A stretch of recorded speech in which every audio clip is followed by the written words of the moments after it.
Okay, so this workshop, we're going to focus on CV. Here, particularly, I wanted to focus on the field of TESOL and applied linguistics. And we're going to start off by talking about some of the basics of what is a CV. I hope everybody already knows that, but just in case you don't know, it's curriculum vitae. Basically, we want to treat a CV as a comprehensive document. It's like a record that you're keeping about your career path. And it outlines everything that you have done in this particular career, including your professional accomplishments, your career histories, your abilities, and the skills. A CV is a standard requirement for professionals in academia. Therefore, that's why most jobs, probably not all, but to my understanding, most jobs in TESOL and applied linguistics, they ask for a curriculum vitae. So another term that's related to CV is a resume. So you may ask, when do I write a CV and when do I write a resume? Well, first of all, look at the job ad. What do they ask you to provide? If they ask for a CV, then give them a CV. If they ask a resume, then give them a CV. I'm sorry, a resume, give them a CV, give them a resume. So the differences between these two are in three aspects. The first one is the length. A CV is typically much longer. It's usually longer than 2 pages. By the time you're looking for a job, I seriously hope that your CV is longer than 2 pages, or else you're probably in trouble. A resume, however, needs to be short, and it's typically within 1 to 2 pages. The purpose are also different. A CV, as I said earlier, is a comprehensive record of comprehensive coverage of everything you have done in your entire career. And while you're writing your CV, it's not like, I'm gonna write my CV tonight. This doesn't happen overnight. Rather, you should have a document labeled as a CV on your desktop, and you're constantly updating it. Okay, so we're talking about you probably have a document already on your desktop, and you're updating it by the day you send it out in your job search. A resume, however, can happen overnight, and usually people would write a resume and then update it, revise it for a particular job. It usually provides a brief list of essential skills and abilities that particular to a specific position. The layout also are different between these two. A CV is chronological, so you need the time of when did certain things happen. And this record is almost static, which means you're not going to change, you're not going to change the content of your CV that much for the different jobs that you're applying for. However, as Dr. Hemperman said earlier, it differs slightly between a teaching-oriented job and a research-oriented job. So if it's a teaching-oriented job, probably you want to put your teaching experience at the beginning of your CV. But if it's a research position, then your publication needs to be the priority. Just change the order, but the content remains the same. The resume is usually not chronological, but as I said earlier, tailored towards a specific position. So you're only focusing on the things that they're asking for in that job ad. Okay, well, I'm going to spend most of my time talking about what to include in a CV and what not to include in a CV. So the very first thing that you do on a CV is your personal information, including your name, professional title, and contact information. So here you see the ones that on top of my current CV. Well, this may change after you get several jobs, but use the most current information. And you want to make sure your contact information is the most updated one. And also, if you can, provide them the institutional address instead of your personal address. I've seen people putting their apartment number on their CV, which kind of look very odd, in my eyes at least. So unless you don't have an institutional address, which I believe you all do at this point, but yeah, by all means put the institutional address there and your school email, or like a neutral professional email there. Yeah, the only reason not to have a professional email would be if by the time the job search is in full swing, you will be done with that job and you will no longer have access to that email. Right, yeah. Okay, then, put like your Gmail account, okay? But if you have a professional affiliation and it's going to be still valid during the search, use that. Yeah, and a working email address, basically. So everything you put here needs to be remaining true by the time they contact you. And the next thing after this is your education record. This needs to be in chronological order, starting from the most recent education that you have had. So that one needs to be listed first. So if you have a doctoral degree, that needs to be on top, and then your master degree, and then any sort of certificate, and your bachelor degree, etc. So that's the order that it happens.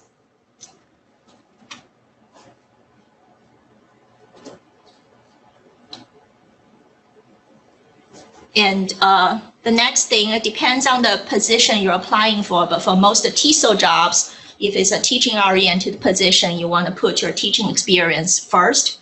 So right after education is your teaching experience. And again, this is chronological order. So you would start off with your current position, which year it starts, and until present, obviously. So and list the position and the university. And this goes along the way for all teaching experiences.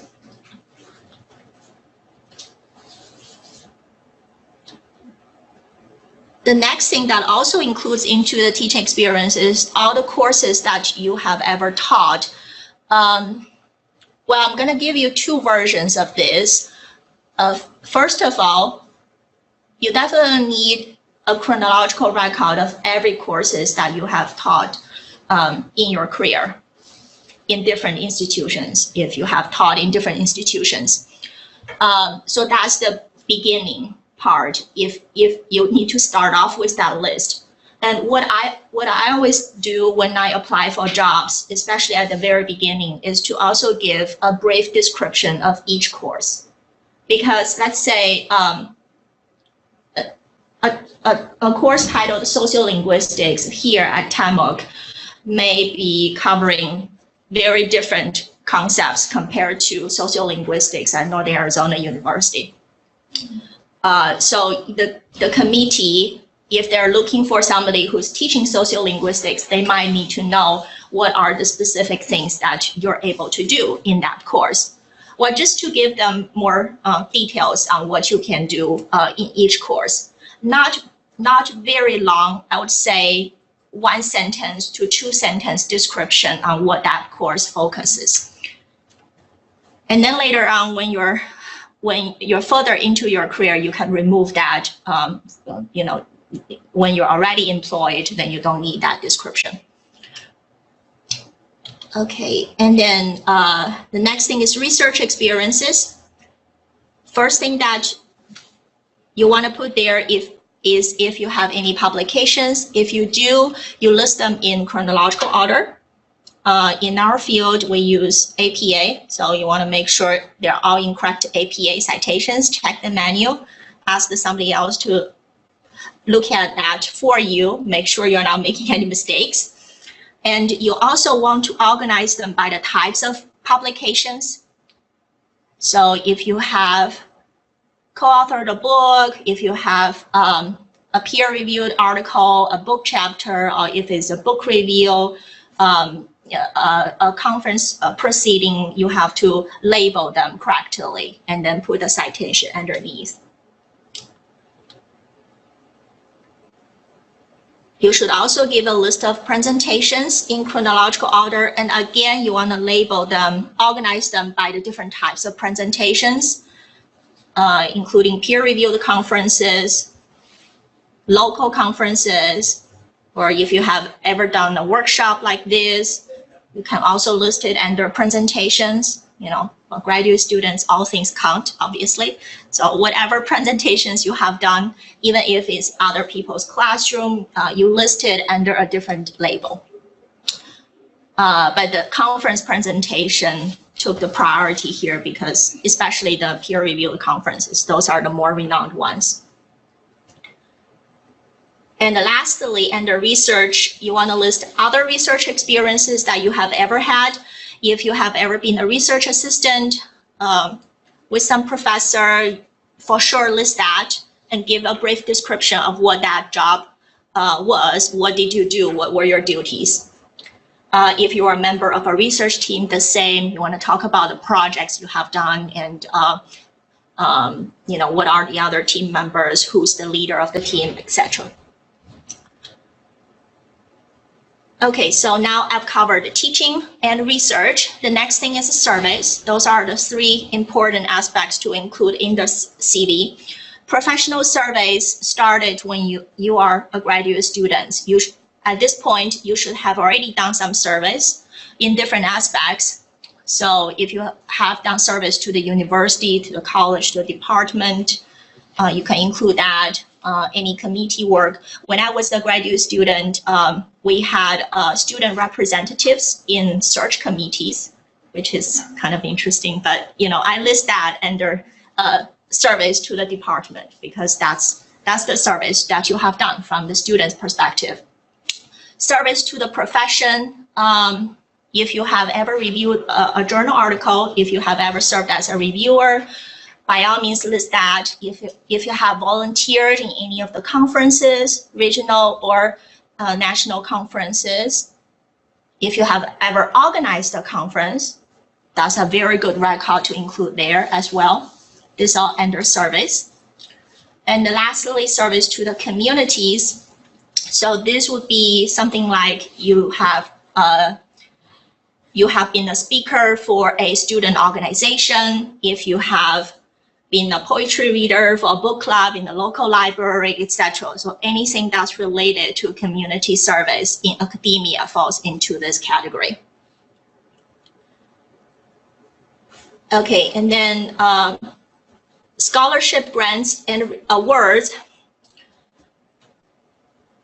At the very beginning, this would include everything that you have ever been awarded, but then within years, you might want to remove some outdated information. So for example, if you're applying for a job after getting your PhD, listing your scholarship that you have had in your freshman year in college probably is not that relevant compared to a dissertation award. And if you're listing the amount if you're listing any grants or award, if you do have amount in terms of the money, you know, you need to list that because that shows the value of the grant as well. Okay, and then these are some extra things that people also like to list, which are not essential information, but employers also look at them, including other work experiences. These needs to be relevant to the field. So for example, when I'm applying for jobs in TESOL, I also list my previous working experience as an interpreter, as a translator, because these are related experiences, although they're not exactly teaching, but they are falling into this linguistic category. You don't want to list your job in McDonald's unless you can convince them it's related to ESP. Quite likely it's not. Other essential skills also helps, especially in our field, including foreign languages. It's if you speak multiple languages, by all means list them and also list your proficiency level. If you know computer and media knowledge, if you can operate different softwares, you know, if you know how to do computer programming, list those as your essential skills. You should also provide a list of professional affiliations because that helps other people to know who your working with. What are the organization, what are the conferences that you constantly go to. A list of references, if you're looking for a job using this CV, this part may also change depending on the position requirement. Do check the job ad. If they ask for references, then you can include the references in the CV, or they may be asking a separate list of references elsewhere. For some jobs, they do not ask for references in the first round. Rather, if you make it into the next round, they would be asking references. So check with them before you send out this information.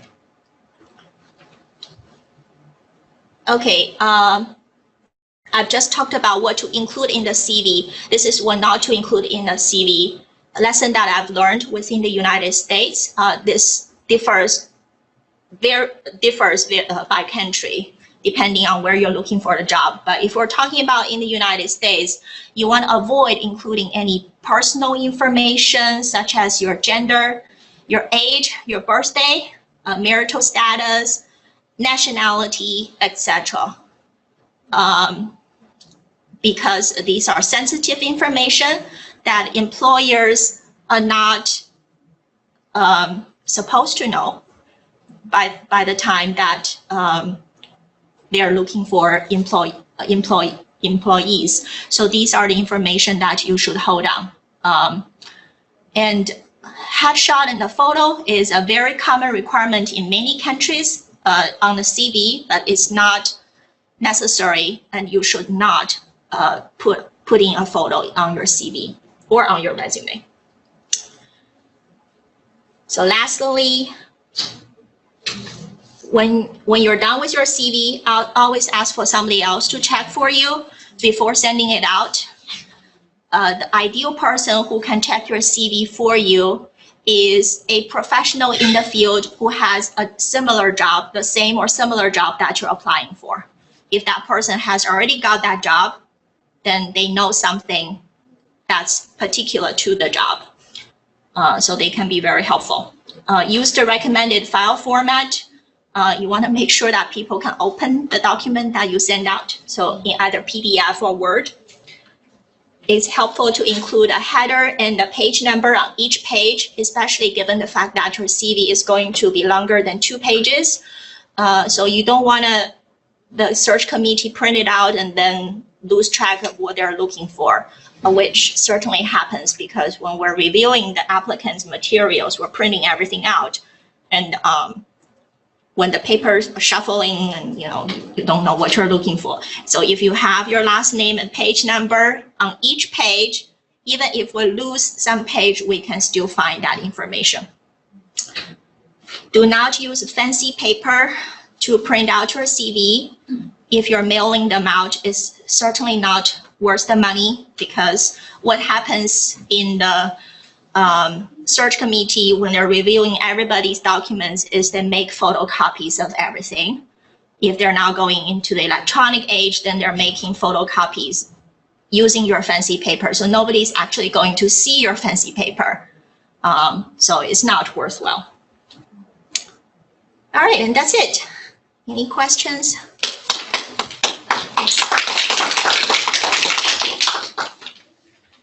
So I haven't graduated yet, but I have defended. So on my CV, do I put the PhD at the end of my name? You put ABD. You put, well. You put expected in the date. Yes, yeah. No, at the title she showed, Dong-Mi Cheng, PhD. Oh. Well, because you're not officially graduated yet, right? Yeah. I would still put, well, it's up to you. I mean, you're gonna state it in your letter of application. Your expected graduation date is this stage, which is very close. Okay. Yeah, because typically you don't say you have a PhD until you get the degree on hand. That's my understanding. Other questions? Thank you.